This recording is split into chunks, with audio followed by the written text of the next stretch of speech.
much love, so much appreciation, so much respect for all that you've done, just with your business, with your career, all the changes you've made, and now with Profit with a Plan. You've now hit the magic 100 episodes. So we are here together, and you are the featured guest. I'm so flattered that I could be the one starting this conversation with you and getting the ball rolling for number 100. So again, just proud of you. Huge accomplishment. You've hit 100. First off, how does it feel? It feels awesome. But wait a minute, introduce yourself.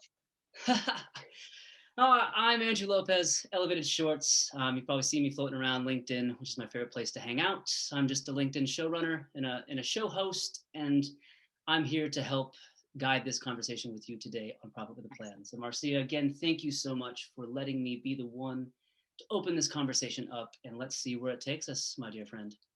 Great. Okay, so what was your question? I just thought it was really important for listeners to know who you are, since this is a completely turned upside down episode of Profit with a Plan. So I'm super excited. Absolutely. Well, first off, I know people know you, but do they really know you? So Marcia, I don't think so. who are you and what is it that you do? You know, that's a funny question. So I hope they would know me after this long a time, but they probably don't know me too in detail because I like to showcase my guests. So I am a profit and business strategist, and what I do is I help service-based professionals to increase their profits and drive their growth using strategic planning. And I've been doing it for, I re-evolved my business officially a couple of years ago. But I've been doing this in one way, shape, or form for, gosh, 22 some odd years.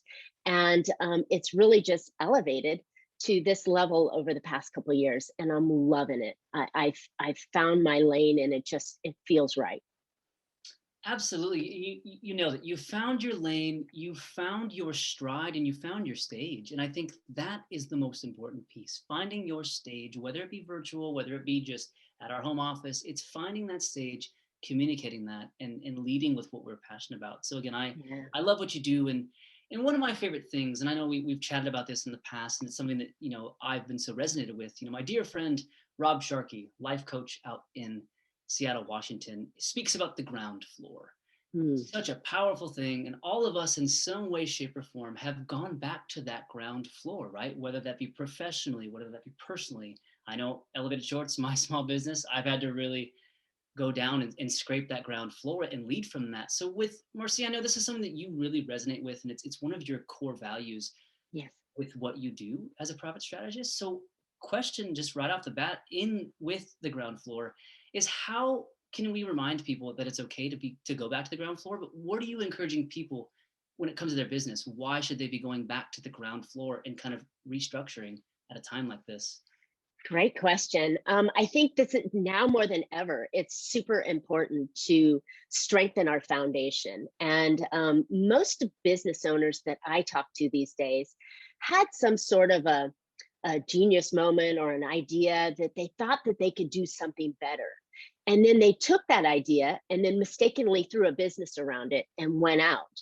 And then their goal was delivering their service and chasing clients. So they never really thought hard and created and formulated their actual business. Their business was very reactive, and they would just go out and do it. Again, reacting, putting out fires, and chasing clients. Those were the two modes that they would do.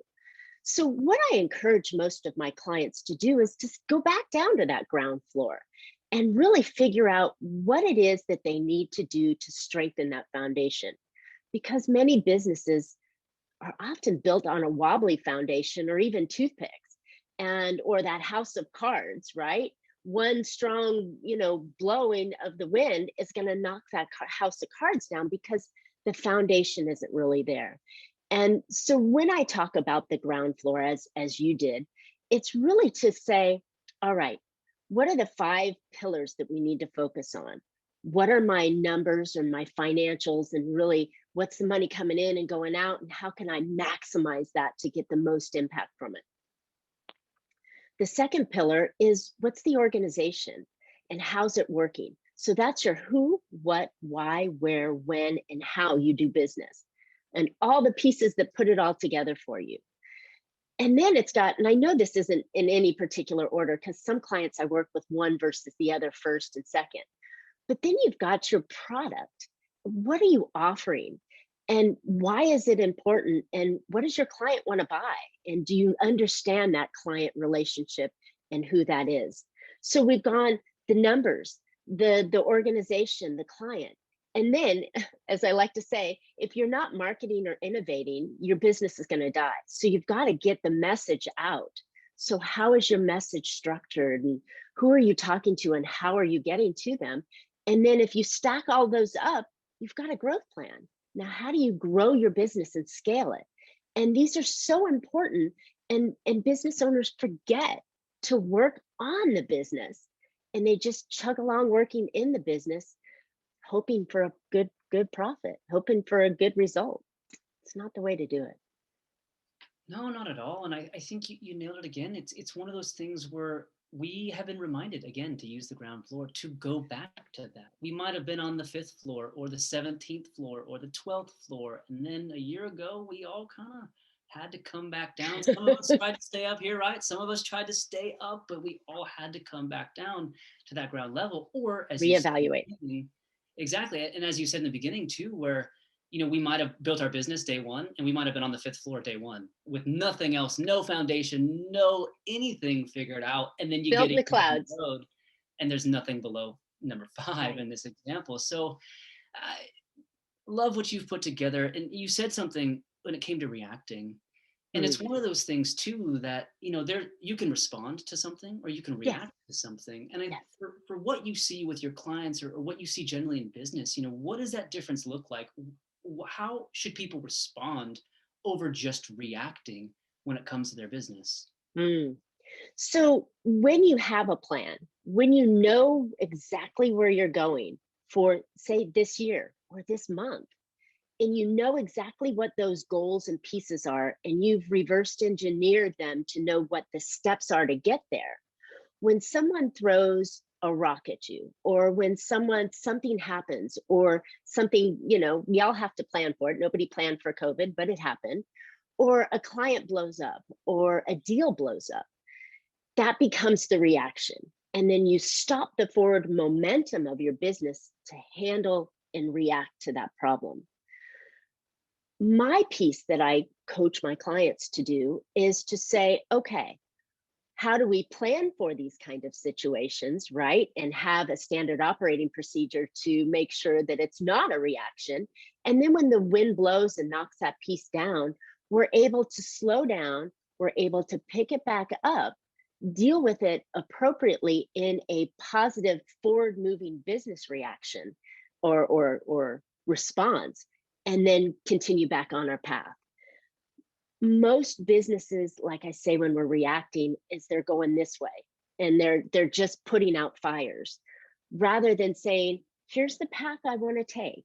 I want to achieve this, or I want to complete that, or I need to have this done. And if you just stay on that path until it gets done, then that's a forward movement. And the question is always, if I go over here and something happens and I want to stand that client back up or that situation back up, then how do I get back on track again?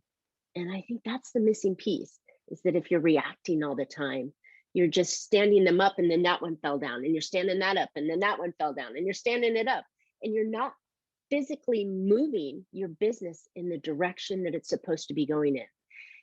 And that's the problem with many small business owners, because they're doing too much in their business. Doing way too much, but also, you just said, doing too much on the reactionary, right? I mean, how often do you find businesses that have been in business for 5 years, but they've spent almost all those 5 years reacting? Like, where's that shift? How can you help people shift from the reaction to the response? Mm. And it is a part of planning. If you don't have the clear goal and the strategies or steps to get you to where you want to go, then you are constantly reacting. You come in on Monday morning and you're like, okay, it's time to chase clients because I don't have a client booked this week. So then you chase, chase, chase, chase, chase. And you forget about all the pieces that are important to move the business. And so I think the key is it's all around the plan. It's all around the strategy. if you have a calendar booked out and you say, even if it's your social media marketing, right? You know that you're posting on certain days, and then you know that that post is designed to send them someplace else so that you can engage with them and capture their information so you can further the conversation along. That's a strategy. But many people, I have a client right now, she's just throwing stuff out on social media. It looks pretty. She's got a gorgeous storefront, but there's nothing inside. There's nowhere they're sending because the strategy isn't complete. They don't know what A leads to B leads to C. Now, you don't need to know 25 steps ahead. You just need to know 3 steps ahead. But that's the piece that's missing. People are just trying to get there, but they don't have all the pieces in place, if that makes sense. No, it makes perfect sense. I think it's just the trap that we've all fallen into in a lot of ways. I know I have, in a year and a half and into my small business, and all the times I've had to reinvent and make these changes. And I have a big change coming up as well, but it's kind of going back again to that ground floor, going back to like, how can Elevated Shorts respond to this situation versus react? And you can take this to anything, but from a business owner mindset, and there's so many of us out there, small business owners all across the world, it's the same thing. I think it transcends borders. It transcends like a lot of things, is once you can go back and have that base and that strategy, that core common strategy, things can be done so much better. So it's like you can be 10 years so much more efficient. You can be so much more efficient, so much more effective, because not only you being the solopreneur, but if you've got a VA, or you've got an accountant, or you've got a legal person you're talking to, they're team members.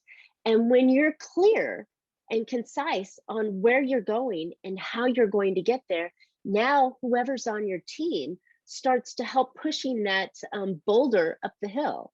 I have a picture in one of my marketing pieces that I just love. It's this ant trying to push this gigantic boulder that's like 10 times bigger than him up a hill.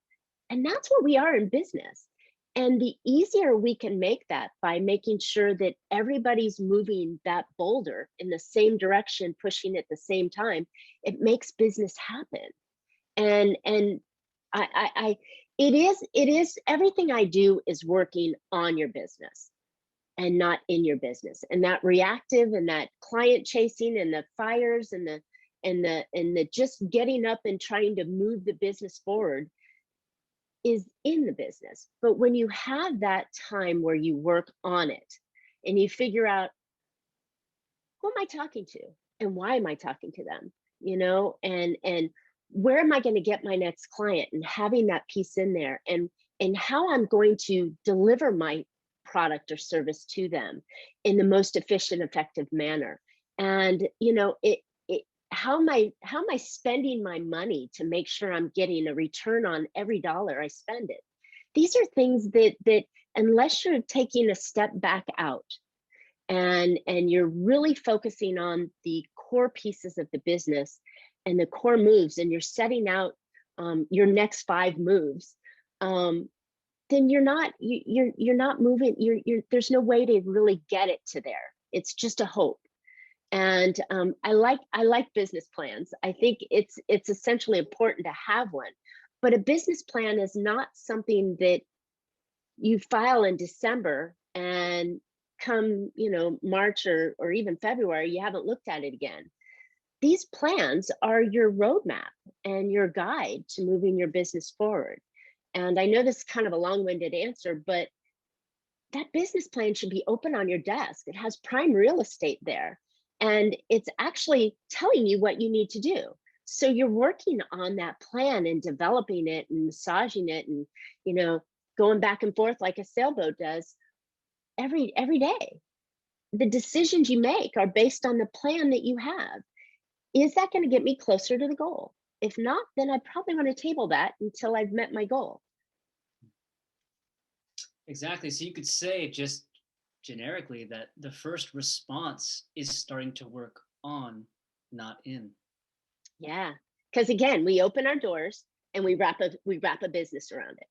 We haven't thought about all the structures and pieces and strategies and systems and processes that are necessary to keep the business flowing. We just end up working 14 hours a day, 6 days a week, and eat, sleep, and drink and dream about this stuff all the time. That's the entrepreneur's lifestyle. Yeah, And it's the it's, age old, live to work and not work to live, which is that's such a right. fascinating statement, right? My European friends, they see it the other way. It's, hey, we work to live, and here in the US we live to work. And it's kind of one of those things, but it's getting out of that. I think you, especially with what you do and what you do with your coaching and who the people that you help, you can get people to start living, or I'm sorry, working to live, as opposed to just being so consumed with that 6 days a week, 14 hours, because you don't have a plan. That's it. Mhm. And there's so much. I just finished reading a book on building your business so that you can sell it. Not that you have to sell it, but creating and making sure that you have the systems and processes in place, that you're running the business that's not wrapped solely around you. It's creating a business that can actually, someone else could step in and take that over. And I think that's what we ought to do. We should consider the day that we start our business, what's our exit strategy? Since we're putting our savings, blood, sweat, and tears, our weekends, our stress levels, all into this business. If we build it in a way that can stand on its own without us, even though we're leading it, but if we can build it in a way that it can stand alone without us, then it's worth something. Now we're building a business that will be a retirement for us, will be an asset and not a job, because we all get into this business and it becomes our own job, right? We're doing all the heavy lifting, we're doing all the pieces. And I know business owners can't really hire right out of the gate, but they can get help, and they can take some of those hats off and give them to somebody else to do. Your accounting is one of those. You should never do your own accounting. Always give that to somebody else. But there could be virtual assistants that can help you and take that off, so that you could be more effective in your genius, and really impact the business in a way, and then wrap systems and process around it so others can do it for you. Then you become the CEO. Mm-hmm. Which is the ultimate goal for all of us, is becoming the CEO. It should be. Oh yeah, it totally should be. And I think that's what we all have, along with our exit strategies, but also it's that same mindset, is to build something. And it's like you heard me talk about earlier, it's we as business owners, we have crafted this art. I'm an artist, I'm a musician, so I look at things as an art projects most times, but it's creating this art, right? Whatever that is in our brains, but we have an art. But I think where the biggest struggle is, how do we communicate that art outwards, right? It's our service, our product, our gadget, whatever that is. As a small business owner, we have it. As you said earlier, like a lot of people have the idea, like, okay, I have the idea and let's just run with it.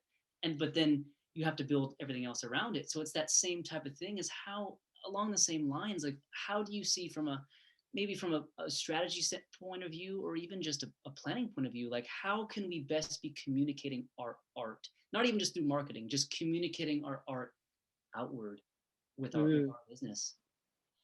That's a really interesting question, because many business owners don't think about it as their art. Again, they're taking on that job role, and they're working in their business, and therefore they're just struggling to, whether they've got 100 or $500 million business, they're still trying to get that next client.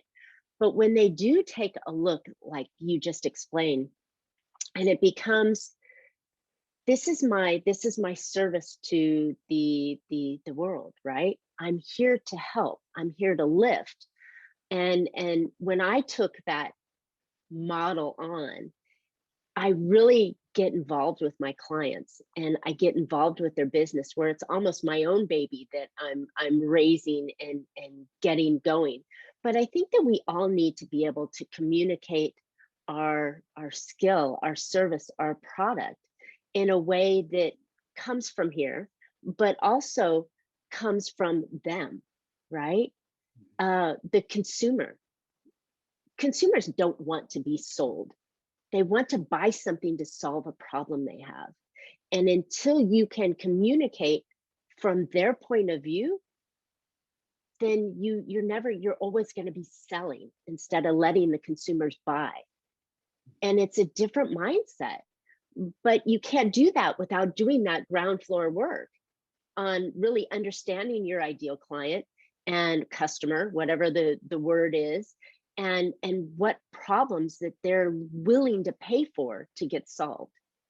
And then that's where you develop the business and solution to come in and do that.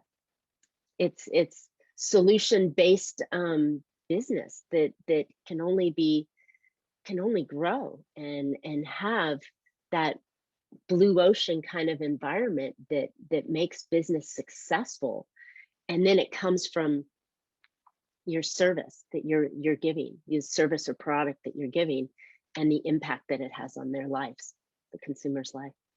Exactly. Impact, that's something I'm all about. I know it's something you're all about. And it kind of goes in the same light as this other phrase that you've heard me throw around. And, another good guy, Arch Houston out there in San Diego, enlightened me with, the power of, are we doing things for purpose? Are we doing things for performance? And it kind of goes to what you were just concluding with right there is like, I think a lot of us in the selling, just getting focused on the sales. It's a performance metric. It's okay, I'm hitting this many, I'm closing these many deals, I'm getting this amount of money. It's this performance-based society or construct. But you're someone, as we had just said, and just knowing you over the past couple of years, you really lead with purpose. And I think that's the shift. So in your planning, in your strategy, in your coaching, do you have that dance as well? Are you helping people with that whole, are you doing this for purpose or performance? And what does that kind of look like? Honestly, I think it's a blend of the two because there's that story of money's bad and money doesn't do good things, but then it's not what money is, it's what money can do for you. So if you have the performance and you're able to produce a nice income from it, then you can do great things with your money, such as give or have purpose with it. And I think that the business people, if they come from that balance side, that, yeah, I'm here to make money. I'm not a nonprofit. I'm here to make money, but I'm also here to do good. There's a local guy that I've been following that I just love, Antis Roofing. And he does so much to give back to the community that it's giving him a platform to do even more. And so people that have that philanthropic feel about themselves will be more led to go buy their roofing products through him because he does so much through the community. Wahoo's Fish Tacos, same thing. So we're talking some big names here in Southern California, but they do huge philanthropic things. So what does your business represent to your customers? What's the image? What's the feeling? What's the purpose? And my purpose is, I feel like I watched my mother, who was a very successful mortgage company in the late 90s and O's. She had major organizations coming to her to understand her processes. She had an opportunity to sell her business for $1 million, and she wasn't ready to retire, so she turned it down. 2008 hit, and she ended up closing her doors and owned her copier and a couple of computers, right? So her business, she didn't plan properly. She didn't think in a bigger way on how she could help continue the purpose she was doing and still make money at the same time. And she ended up with nothing. I mean, she made great income along the way and stuff, so she had enough to survive, but she didn't think of her business as a legacy, as a way to help more people. And so I look at that. That's one of the things that catches me. And when I coach to my clients, I want to make sure that they're thinking of the business as an entity that's going to continue or flow or have legacy for it. My father was another challenge that I enter into my business, that makes things more important, but that's a whole nother story. But I think it's when you have that purpose and you're doing the right things for the right reasons, and you're customer centric, meaning you're doing it from their point of view, business is going to be easier. Mhm. It's really gonna be easier because people want to buy from you rather than you selling to them. Yeah, I think that's a huge takeaway from that, just that avenue. And when it comes to that question, it's a huge takeaway there. So I very much, again, I applaud you for what you've put together, and just the knowledge and just the value that you bring to all the business owners that you work with, and just the future business owners that you will work with. Marcia, a question for you, just a couple two-part questions. So one, who are you looking to connect with? And Mm, second, how can people connect with you? awesome, great question. You haven't done this before, have you? um, so the people that I want to connect with are entrepreneurs, service-based professionals that are they're looking to really find better ways of running their business. They want to make that impact, and they're looking for an easier way of doing it.